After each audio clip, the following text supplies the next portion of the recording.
Praise the Lord. குழந்தைகள் ஆசீர்வாதமாக இருக்க பெற்றோரின் கடமை என்ன? முதல் கடமை அவர்களுக்கு கற்பிக்க வேண்டும் என்று உபாகமம் 6:20 சொல்லுகிறது. கர்த்தருடைய எல்லா சட்டங்களுக்கும் பிள்ளைகள் கீழ்ப்படிய வேண்டியது அவசியம். அது அவர்களுக்கு நீதியாக இருக்கும். இந்த விஷயம் ஒவ்வொரு அடுத்தடுத்த தலைமுறைக்கும் உரைக்கப்பட வேண்டும். இரண்டாவது, பயிற்றுவிக்க வேண்டும். நீதிமொழிகள் 22:6 பிள்ளையானவன் நடக்க வேண்டிய வழியிலே அவனை நடத்து, அவன் முதிர் வயதிலும் அதை விடாதிருப்பான். குழந்தைகள் கடைபிடிக்க வேண்டிய வாழ்க்கை தரம் உண்டு.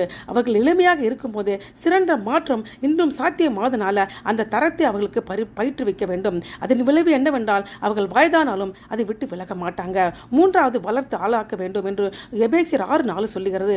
குழந்தைகள் பெற்றோர் உறவு ஒருதலை பட்சமானது அல்ல. பிள்ளைகளின் உணர்வுக்கு மதிப்பு கொடுக்க வேண்டிய பொறுப்பு பெற்றோருக்கு உள்ளது. பெற்றோர்கள் நியாயமற்ற கோரிக்கை வைக்கும் போது அவர்கள் ஊக்கமிழந்து விடுவாங்க, துன்பப்படுத்தப்படுவாங்க. அதனால கல்வியை கொடுக்க வேண்டும், நல்ல உணவை கொடுத்து போஷிக்க வேண்டும், அவர்களின் வாய் வழியாக திருத்த வேண்டும், நீதியை பழக்கிக்க வேண்டும். ஆமென்.